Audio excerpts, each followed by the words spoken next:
Una de las doctrinas esenciales de la fe cristiana es la encarnación del Hijo de Dios.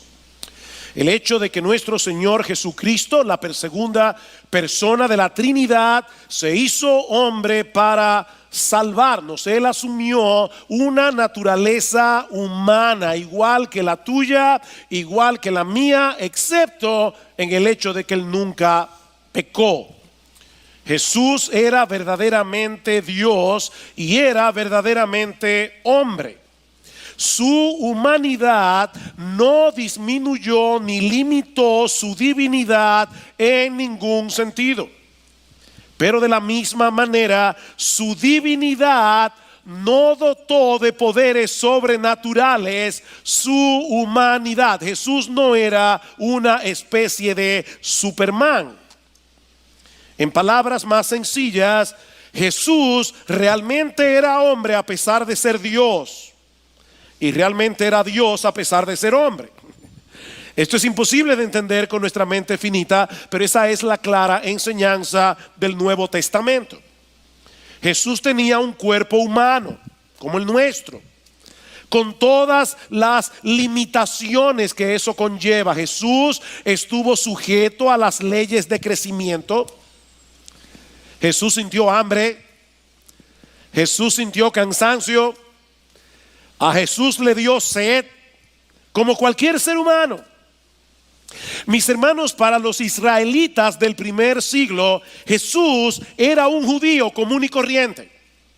Común y corriente. Si nosotros pudiéramos tomar el túnel del tiempo y llegar a Palestina en el siglo primero y vemos a Jesús con los discípulos, no podríamos distinguir quién era Jesús.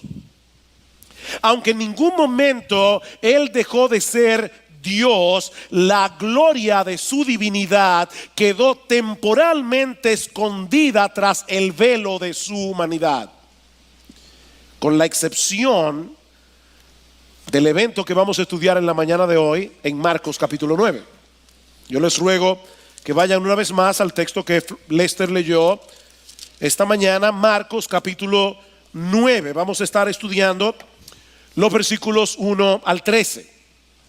Y hermanos, yo les ruego al Señor, he estado rogándole al Señor que me conceda hacerle justicia a este pasaje en esta mañana. De hecho, es un texto que comencé a estudiar antes de irme de viaje, hace más de un mes. Y todavía me siento honestamente que apenas he podido rasgar la superficie de lo que está escrito allí. Mis hermanos, hay tantas cosas en este relato, y todas de tanta trascendencia que créame, no ha sido una tarea fácil decidir qué incluir en este mensaje y qué dejar afuera por causa del tiempo. Y es mi anhelo y mi oración que la contemplación de esta escena tan extraordinaria pueda ser profundamente consoladora, profundamente iluminadora y profundamente transformadora al mismo tiempo.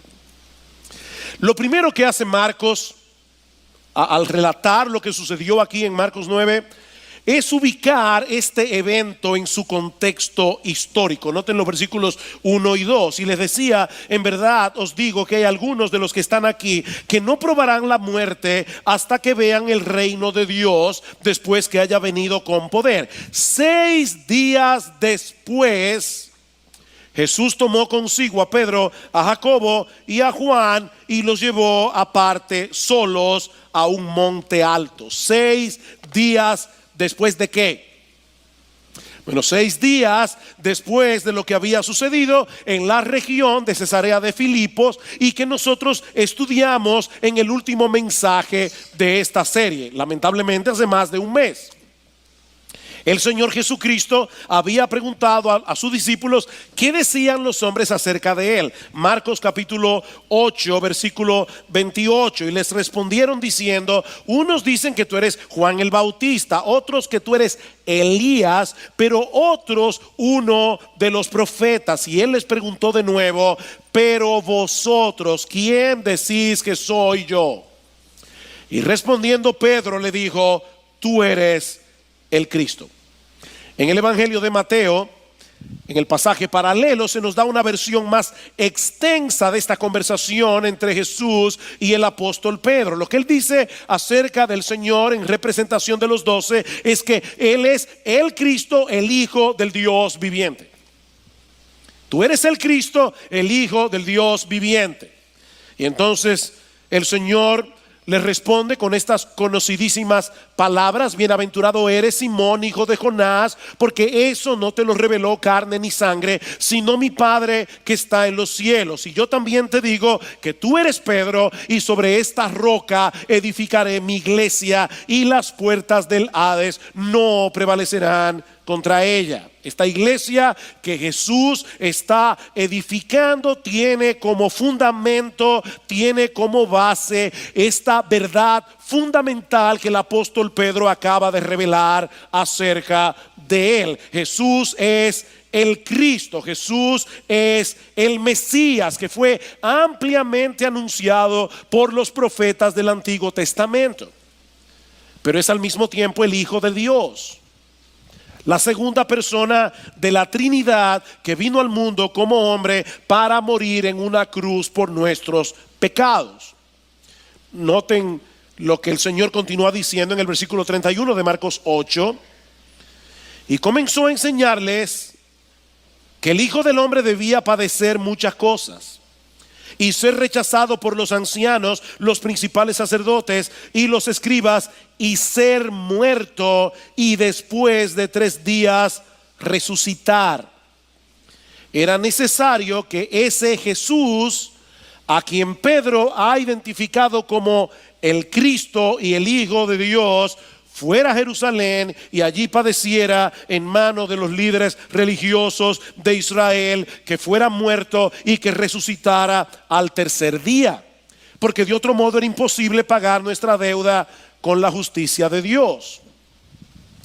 Es precisamente la identidad de Jesús como el Dios encarnado lo que le da valor y significado a su muerte redentora. La sangre que Cristo derramó en la cruz del Calvario puede limpiar nuestros pecados, porque es la sangre del Hijo de Dios hecho hombre.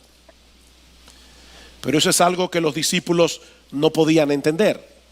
Versículo 32 del capítulo 8. Y les decía estas palabras claramente. Y Pedro le llevó aparte y comenzó a reprenderle. Mas él, volviéndose y mirando a sus discípulos, reprendió a Pedro y le dijo: quítate de delante de mí, Satanás, porque no tienes en mente las cosas de Dios, sino las de los hombres. En ese momento Satanás estaba usando a Pedro, y esto es muy importante para entender la escena de Marcos 9. Satanás estaba seduciendo a Pedro para que a su vez tratara de que Jesús obtuviera gloria sin cruz. Pero eso es imposible, hermanos. Es imposible para Cristo, y en otro sentido diferente es imposible para los cristianos también. Versículo 34. Y llamando a la multitud y a sus discípulos les dijo: si alguno quiere venir en pos de mí, niéguese a sí mismo, tome su cruz y sígame. Porque el que quiera salvar su vida la perderá, pero el que pierda su vida por causa de mí, del evangelio, la salvará. Pues de qué le sirve a un hombre ganar el mundo entero y perder su alma? Pues ¿qué dará un hombre a cambio de su alma? Porque cualquiera que se avergüence de mí y de mis palabras en esta generación adúltera y pecadora, el Hijo del Hombre también se avergonzará de él cuando venga en la gloria de su Padre con los santos ángeles. Mis hermanos, el siervo no es mayor que su Señor. Si Cristo no obtuvo la gloria sin cruz, nosotros tampoco podemos. El que quiera salvar su vida, el que quiera mantener su vida para sí mismo, haciendo su voluntad, buscando su propia gloria, haciendo lo que él quiere hacer, va a perder su vida. Pero el que pierda su vida porque la entrega totalmente a Jesús, para que Él sea su amo, para que Él sea su Señor, ese la hallará. Mis hermanos, la cruz no es el final del camino. El Señor Jesucristo resucitó, como acabamos de cantar. Él ascendió a los cielos y algún día volverá en la gloria de su Padre con sus ángeles. Y dice en Mateo 16:27 que Él entonces pagará a cada uno conforme a sus obras. Mis hermanos, nosotros seguimos a un Señor que fue aborrecido por el mundo, a un Señor que fue crucificado. Y los cristianos vamos detrás de Él, transitando por el mismo camino que Él transitó. Si el mundo se aborrece, dice el Señor, sabed que a mí me ha aborrecido antes que a vosotros. Si ustedes fueran del mundo, el mundo los amaría. Pero ustedes no son del mundo, ustedes son míos. Esa era la lección que los discípulos necesitaban aprender en ese momento. Pero entonces el Señor hace una declaración sorprendente en el versículo 1 del capítulo 9 de Marcos, y que prepara el camino para la escena de la transfiguración.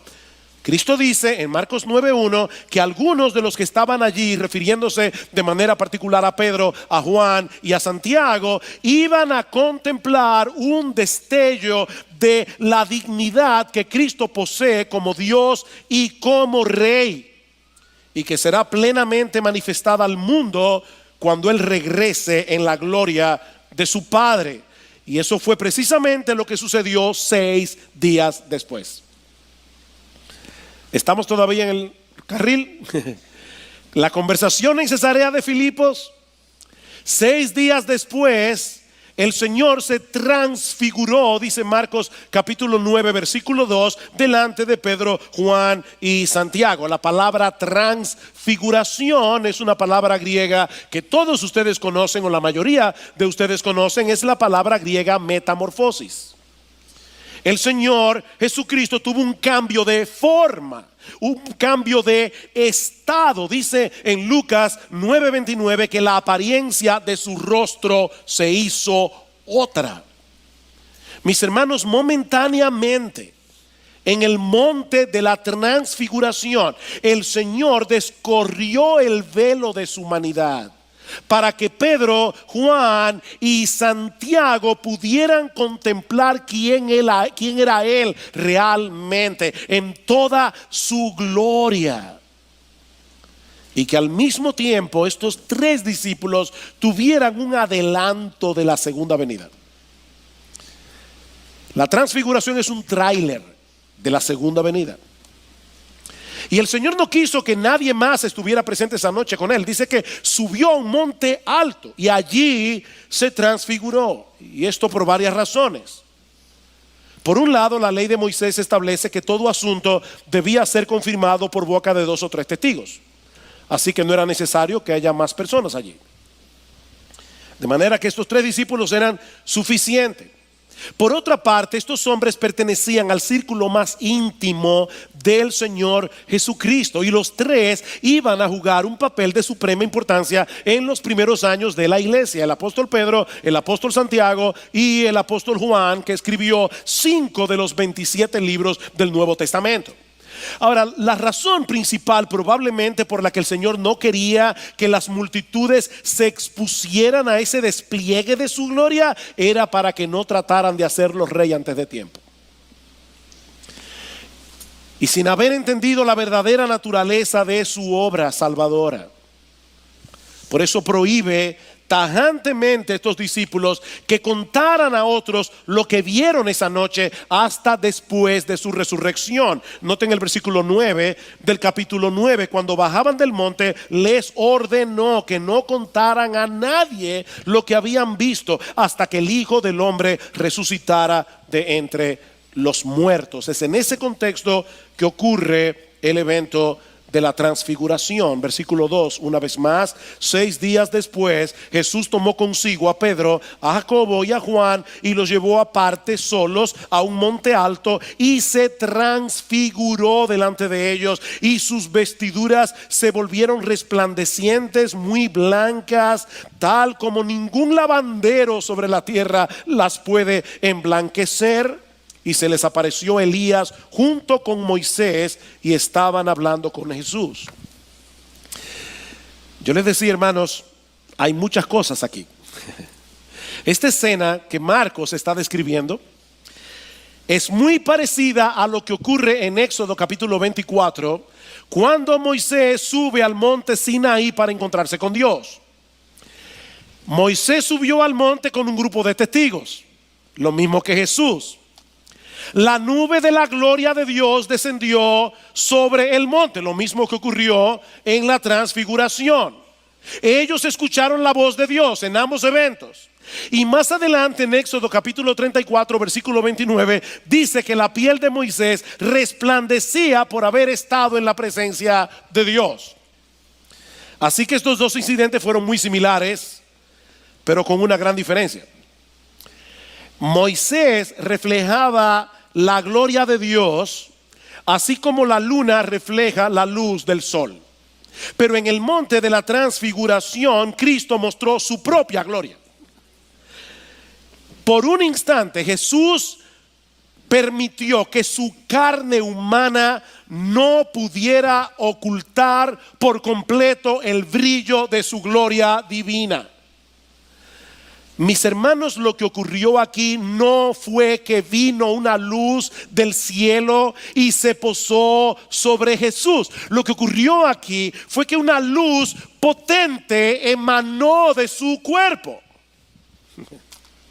Su rostro resplandeció como el sol, dice en Mateo 17:2.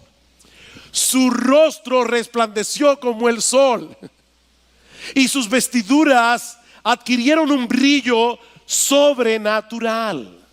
Dice en Hebreos capítulo 1 versículo 3 que Cristo es el resplandor de la gloria del Padre. Él es la imagen misma de su sustancia. Y eso fue precisamente lo que vieron los discípulos en el monte esa noche. Más adelante, años más tarde, el apóstol Pedro iba a escribir en su segunda carta, y lo vamos a ver en un momento, que ellos vieron con sus propios ojos su majestad. Ellos vieron con sus propios ojos su majestad. Y Juan el apóstol escribió en su evangelio: el verbo se hizo carne y habitó entre nosotros y vimos su gloria. Gloria como del unigénito del Padre, lleno de gracia y de verdad. Así que lo que los discípulos vieron esa noche no fue otra cosa que los destellos de la gloria y la majestad que solo pertenecen a nuestro Señor Jesucristo, porque Él es Dios. Ahora, ¿cuál es el significado y el propósito de todo esto? Mis hermanos, ¿por qué Jesús se llevó a Pedro, a Juan y a Santiago para que vieran eso? Para confirmar y fortalecer la fe de estos discípulos que todavía no eran capaces de entender lo que Jesús les había dicho en Cesarea de Filipos 6 días atrás. ¿Cómo es posible que Jesús fuera el Cristo, el Hijo del Dios viviente, y que al mismo tiempo tuviera que morir en una cruz? Eso era lo que los apóstoles no podían entender. Y es aquí precisamente donde entran en escena Moisés y Elías. Dice en el versículo 4: y se les apareció Elías junto con Moisés, y estaban hablando con Jesús. Yo me río porque nosotros tenemos que suponer que los discípulos ya estaban espantados cuando Jesús se transfiguró. Pero ahora de repente aparecen estos dos personajes del Antiguo Testamento hablando con Jesús como si fuera la cosa más natural del mundo. Y lo bueno, como Marcos lo dice, ahí estaba Moisés y Elías hablando con Jesús. Ahora, ¿por qué Moisés y Elías? ¿Por qué no se aparecieron Abraham y David? O Jeremías y Daniel. ¿Por qué Moisés y Elías? Esto es crucial. Tenían que ser Moisés y Elías, porque estos dos hombres representan las dos grandes divisiones del Antiguo Testamento, la ley y los profetas. Fue a través de Moisés que Dios reveló la ley al pueblo de Israel en el monte Sinaí. Y Elías fue el primero de una línea de profetas enviados por Dios en el Antiguo Testamento para llamar al pueblo al arrepentimiento y a la fe. Tanto la ley como los profetas apuntaban hacia Jesús. ¿Recuerdan ustedes esa conversación con los discípulos que iban camino a Emaús después de la resurrección. Ellos no entendían el hecho de que Jesús había muerto en la cruz del Calvario, y Cristo les dice: oh insensatos y tardos de corazón para entender lo que los profetas han dicho. Y dice que comenzando desde Moisés y siguiendo por todos los profetas, les declaraba en todas las escrituras lo que de él decían. De hecho, hermanos, noten cómo concluye el Antiguo Testamento. Yo les ruego que vayan por un momento, no dejen su dedito fuera de Marcos, pero vamos a Malaquías capítulo 4. Las personas que nos visitan en el día de hoy, Malaquías es el último libro del Antiguo Testamento. Y escuchen los últimos versículos de Malaquías, los últimos versículos con el que cierra el Antiguo Testamento. Acordaos de la ley de mi siervo Moisés, de los estatutos y las ordenanzas que yo le ordené en Horeb para todo Israel. He aquí yo os envío al profeta Elías antes que venga el día del Señor, día grande y terrible. Él hará volver el corazón de los padres hacia los hijos y el corazón de los hijos hacia los padres, no sea que venga yo y hiera la tierra con maldición. ¿Cómo concluye el Antiguo Testamento? Llamando a los israelitas a poner atención a la ley de Moisés, una ley que, por cierto, ellos nunca pudieron guardar, ni nosotros tampoco.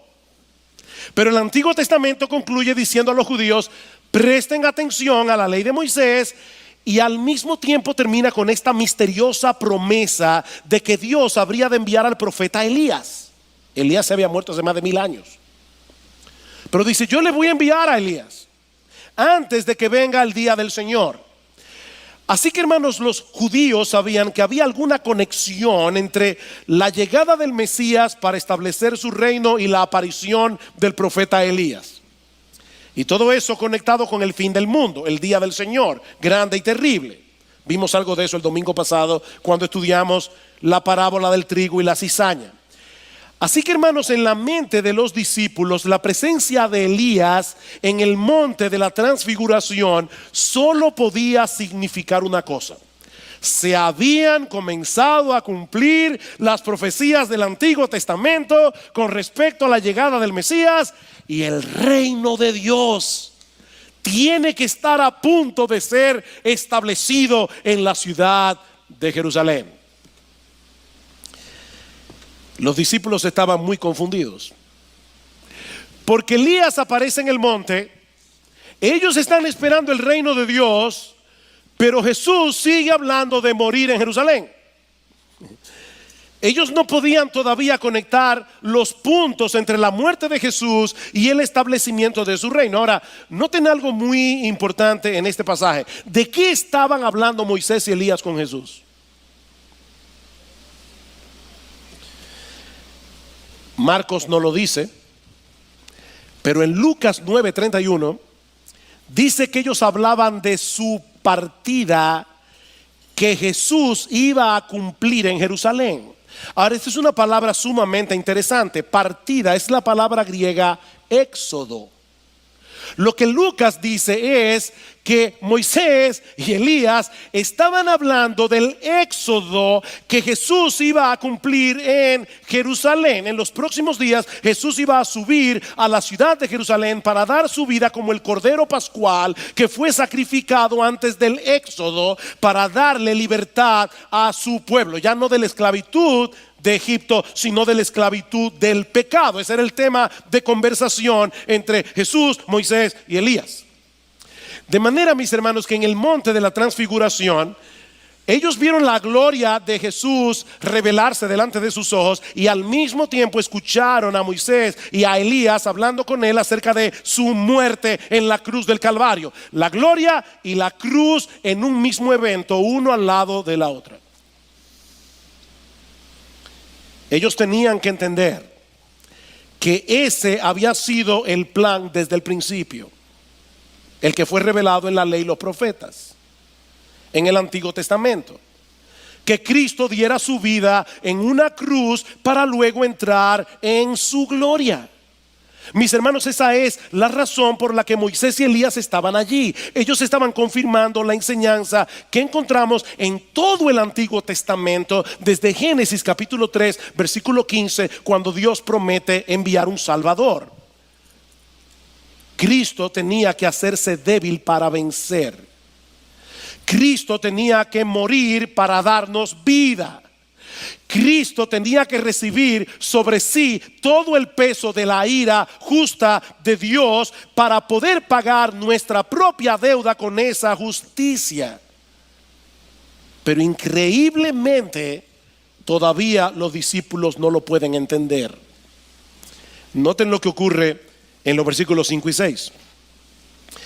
Entonces Pedro, interviniendo como siempre, dijo a Jesús: Rabí, bueno es estarnos aquí, hagamos 3 enramadas. Y él, la verdad es que fue bastante humilde. Una para ti, otra para Moisés y otra para Elías. Él no habló de hacerse ninguna cabaña para él mismo.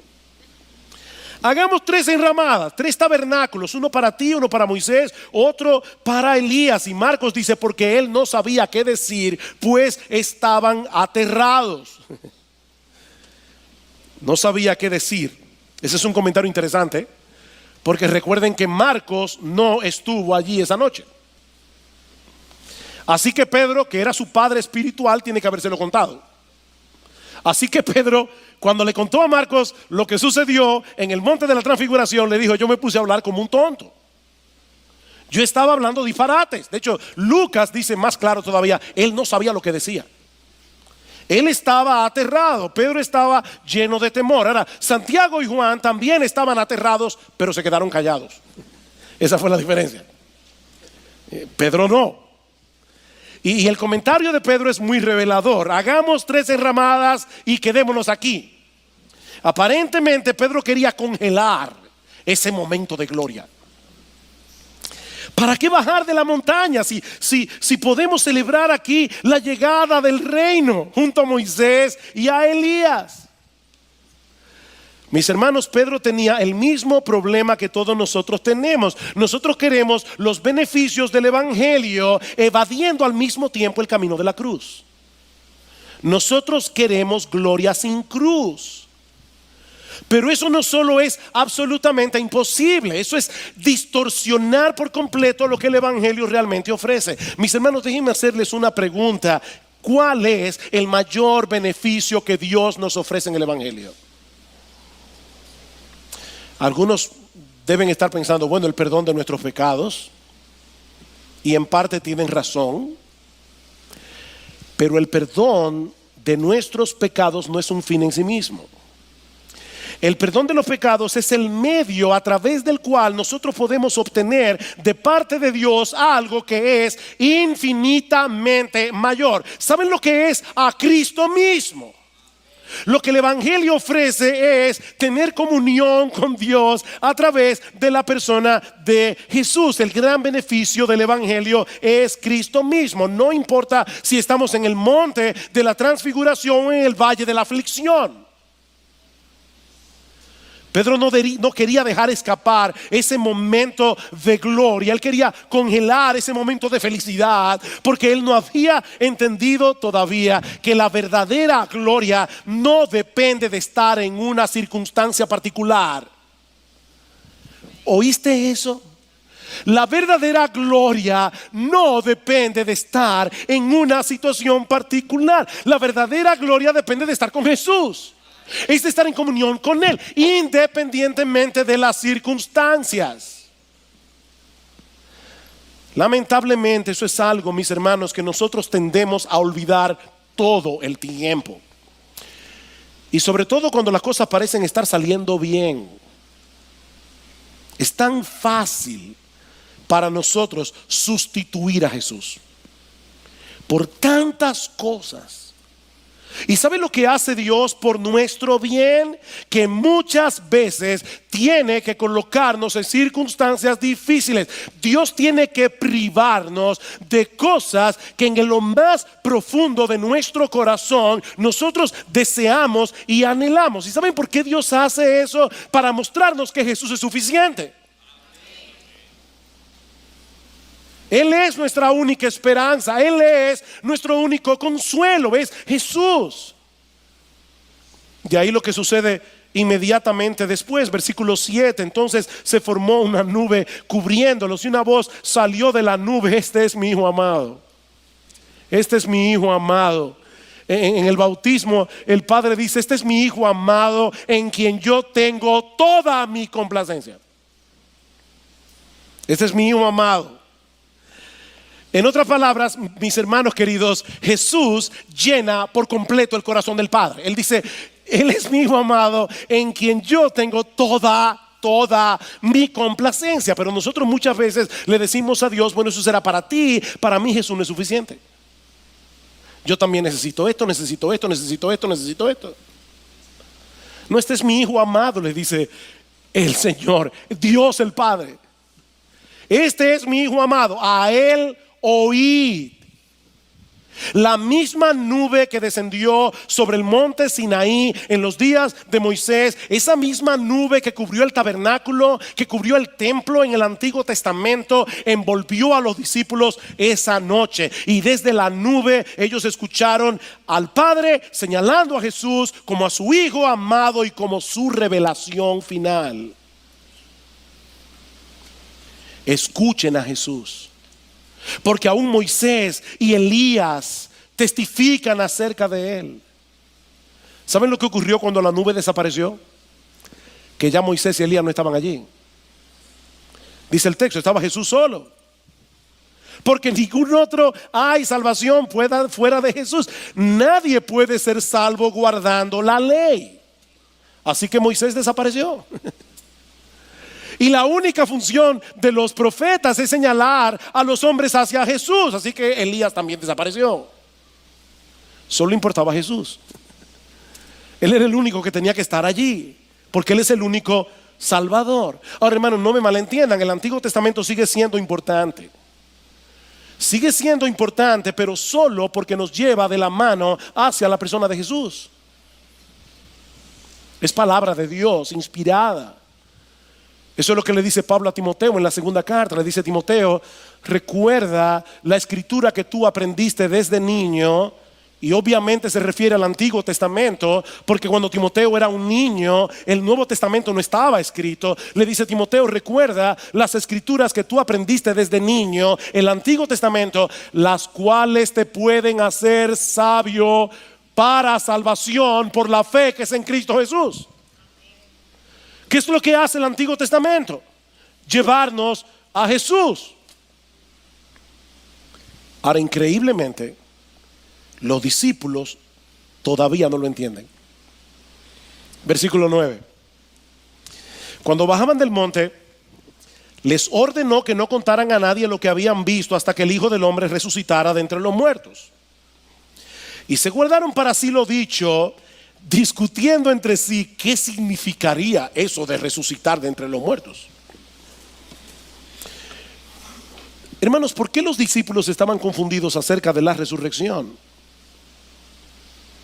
En el Antiguo Testamento había resurrección y ellos habían visto a Cristo resucitar muertos. La confusión de los discípulos no era con respecto al significado de la palabra resurrección. Ellos sabían perfectamente que resucitar era volver a la vida. Ellos entendían el concepto. Lo que ellos no podían entender era lo de la resurrección de Jesús. Porque antes de resucitar, ¿qué hay que hacer? Morirse primero. Obviamente. Tú no puedes resucitar si no te mueres primero. ¿Ven cuál es el punto? Todavía a los discípulos les resulta difícil aceptar que Jesús sea el Cristo, el Hijo del Dios viviente, y que tenga que morir en una cruz. Versículo 11.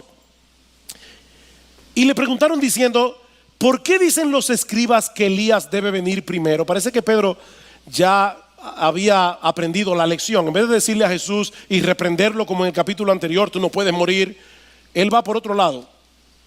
¿Cómo es eso de que Elías debe venir primero? ¿Cuál es el punto de esta pregunta? Recuerden, hermanos, la conexión que hacían los judíos basados en el capítulo 4 de Malaquías entre la aparición del profeta Elías y el establecimiento del reino del Mesías.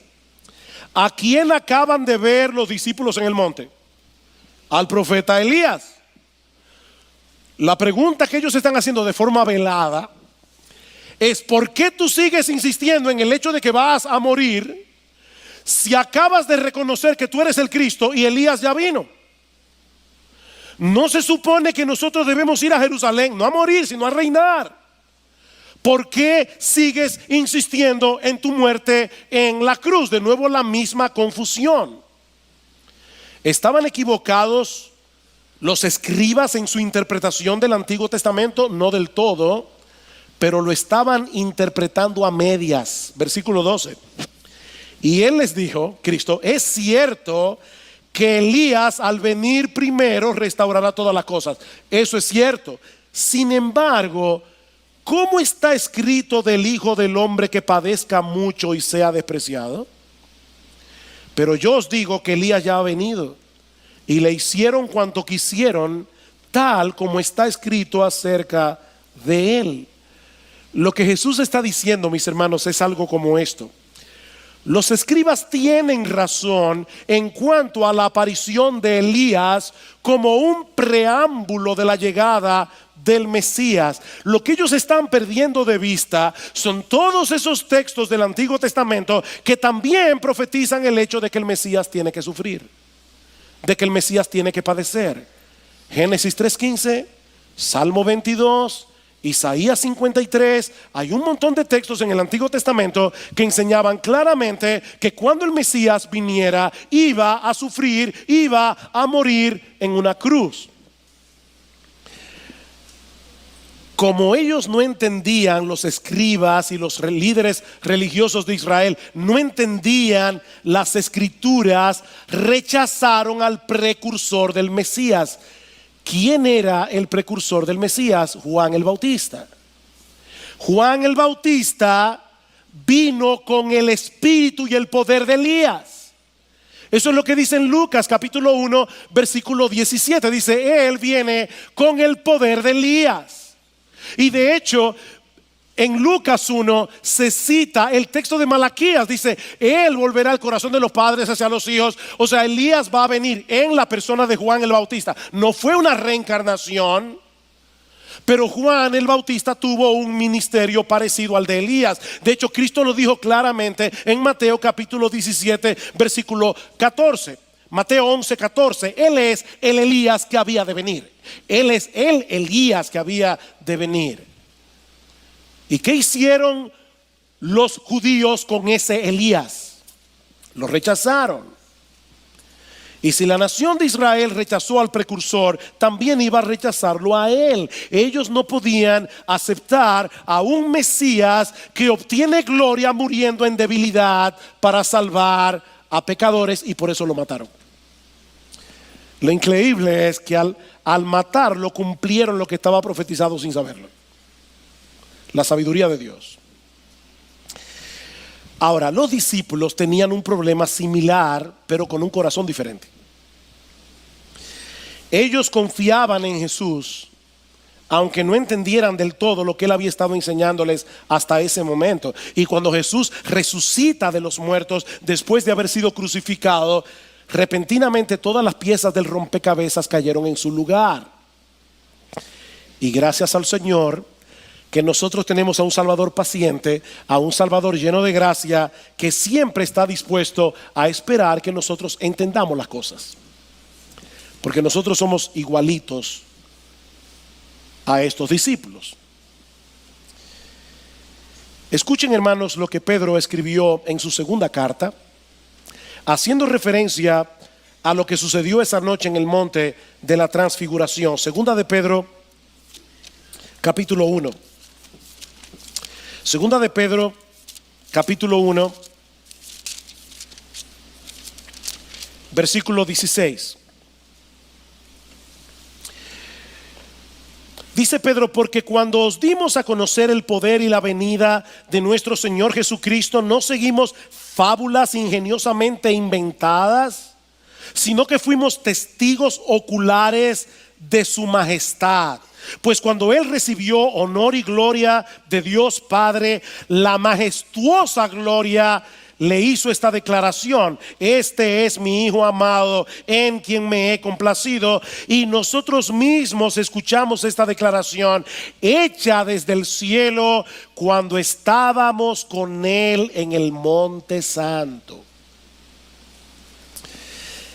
Pedro está fortaleciendo aquí la fe de sus lectores de una manera muy similar a la forma como Jesús fortaleció la fe de ellos, dándoles un vistazo de lo que va a ocurrir al final de la historia. Nuestro Señor Jesucristo volverá, mis hermanos. Nuestro Señor Jesucristo viene a establecer su reino, y nosotros reinaremos junto con Él por los siglos de los siglos. Esto no es un mito, esto no es una fábula, dice Pedro, porque nosotros fuimos testigos oculares de su majestad. Eso fue lo que ellos vieron en el momento de la transfiguración, un adelanto de la segunda venida. Eso es lo que dice Marcos en el versículo 1 del capítulo 9. En verdad os digo que hay algunos de los que están aquí que no probarán la muerte hasta que vean el reino de Dios después que haya venido con poder.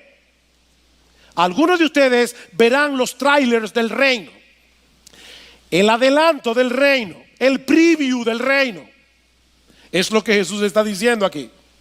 Eso fue lo que vieron y oyeron Pedro, Juan y Santiago en el monte. Ellos no solamente fueron testigos oculares de la segunda venida, ellos fueron testigos auditivos, porque ellos escucharon claramente la voz de Dios, atribuyéndole a Jesús honor y gloria, dice Pedro en el versículo 17.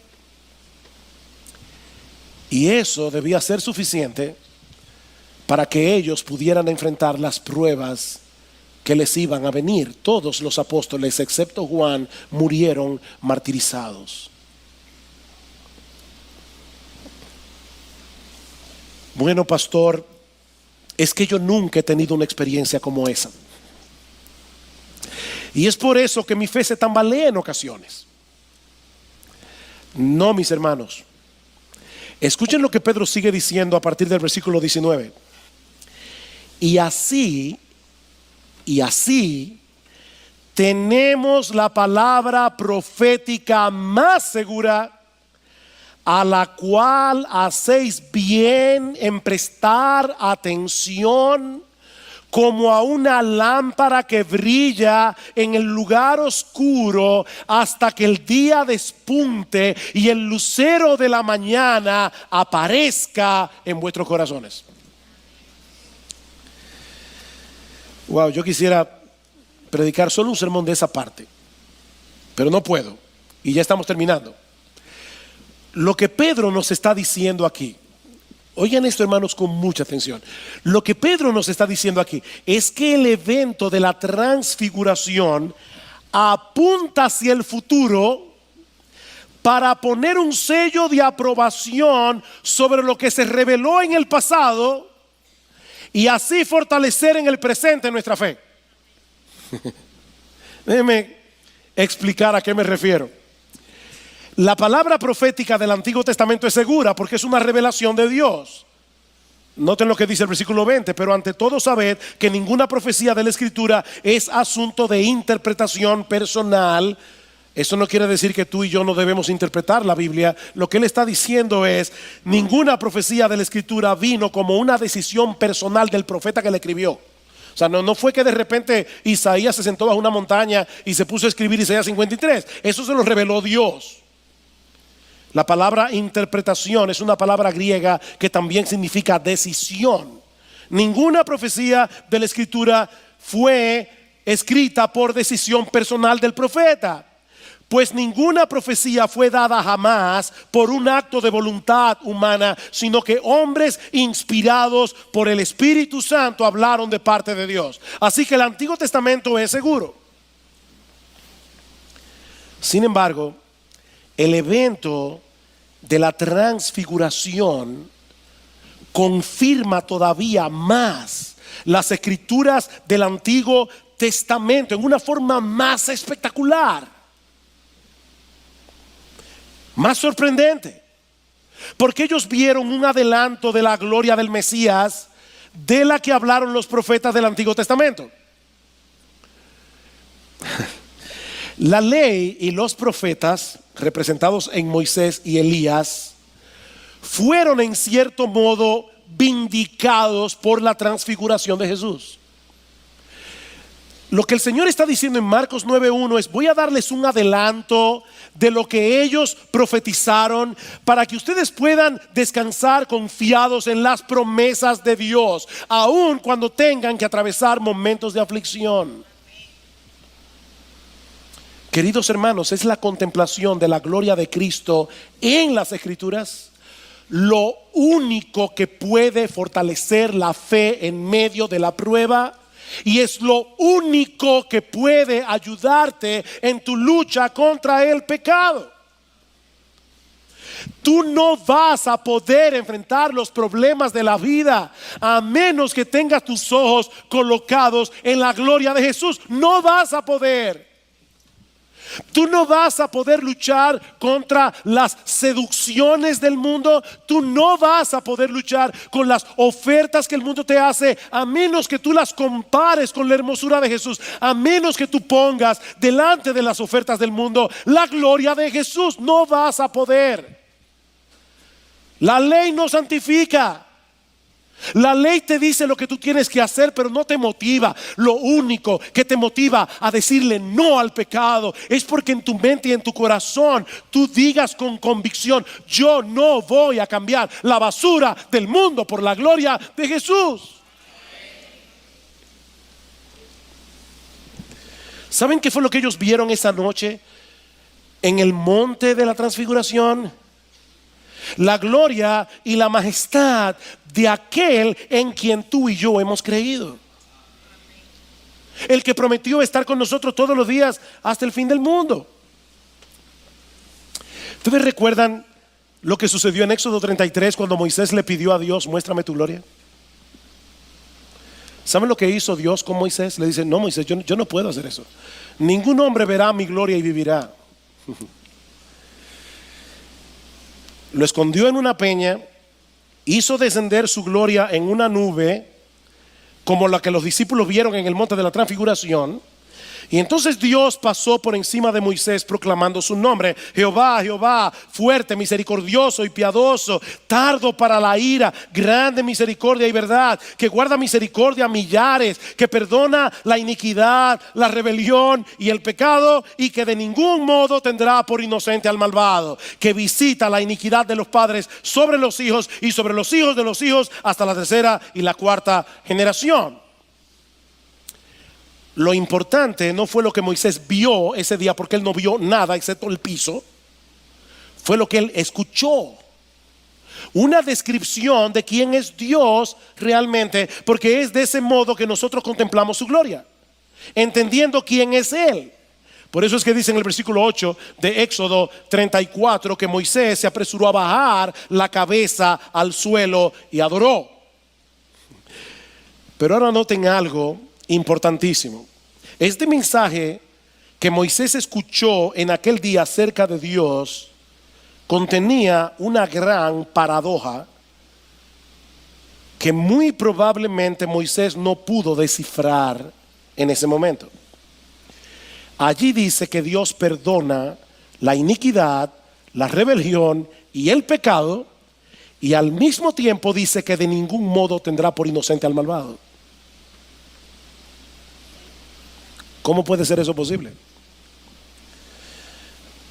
¿Cómo puede Dios mantener al mismo tiempo su justicia y su misericordia?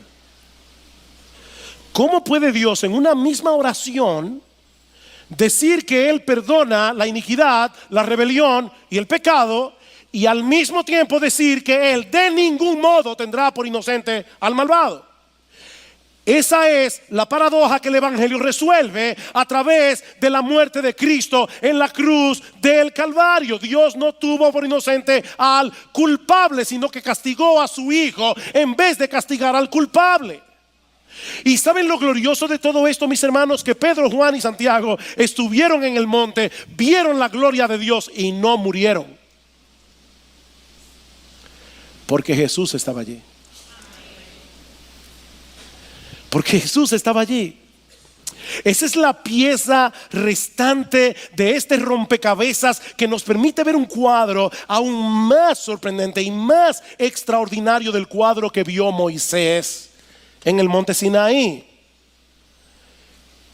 En otras palabras, mis hermanos, lo que estoy diciendo es que por medio del Evangelio nosotros somos capacitados por el Espíritu Santo para ver la gloria de Dios por medio de la fe en una forma 1000 veces más esplendorosa que la que vio Moisés. Es por eso que Pablo dice en 2 Corintios 4:6 que Dios resplandeció en nuestros corazones para iluminación del conocimiento de la gloria de Dios en la faz de Jesucristo. Si tú eres un cristiano, Dios te abrió los ojos, Dios resplandeció en tu corazón para que tú puedas ver la gloria de Dios en la faz de Jesucristo. Vemos la gloria de Dios entendiendo quién es Él. Y solo entendemos realmente quién es Él cuando lo vemos a través de aquel que satisfizo por completo su justicia, muriendo en nuestro lugar en la cruz del Calvario. Es una gloria que se revela a través de la debilidad del Hijo muriendo por nosotros en la cruz. Así que no lo olviden, mis hermanos, primero la cruz, luego la gloria. Primero la cruz, luego la gloria. Ese es el camino que Cristo trazó para sí mismo y para todos aquellos que sigan sus pisadas. Al igual que Pedro, todos nosotros quisiéramos quedarnos en el monte de la transfiguración. No queremos descender, pero no podemos, hermanos. No podemos. El día llegará cuando no tendremos que atravesar nunca más por el valle del dolor. El día llegará cuando Dios enjugará todas nuestras lágrimas. El día llegará, mis hermanos, cuando toda aflicción terminará para siempre. Pero ese día no ha llegado todavía. En el mundo tendréis aflicción, dice el Señor. Pero ese Rey de gloria que los discípulos vieron en el monte de la transfiguración no solo ha prometido estar con nosotros todos los días hasta el fin del mundo, sino que también ha prometido que todos nosotros compartiremos su gloria por los siglos de los siglos. Por eso es que Pablo dice, tengo por cierto, Romanos 8:18, que la aflicción del tiempo presente no puede ser comparada con la gloria venidera que en nosotros ha de manifestarse. Queridos hermanos, nunca envidien a los impíos, porque ellos no tienen la esperanza que tú y yo tenemos. Ellos no conocen al Cristo de gloria que nosotros conocemos.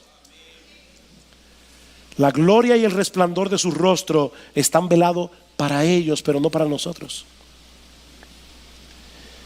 Y para aquellos que están sin Cristo, solo me resta recordarles lo que Dios el Padre dijo en el monte de la transfiguración: este es mi Hijo amado en quien tengo complacencia, a Él oíd. Mi amigo, Dios no se complace en nadie más que no sea en su Hijo. Nadie podrá llegar a su presencia a menos que vaya amparado en la justicia perfecta de su Hijo, creyendo, confiando y descansando en la obra de salvación que Él llevó a cabo, muriendo en lugar de pecadores en la cruz del Calvario.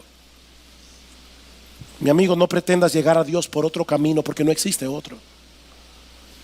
Ven a Cristo hoy en arrepentimiento y fe. Descansa únicamente en su vida de obediencia perfecta, en su muerte en la cruz. Y no solo serán perdonados todos tus pecados, sino que también recibirás en Él gratuitamente el don de la vida eterna.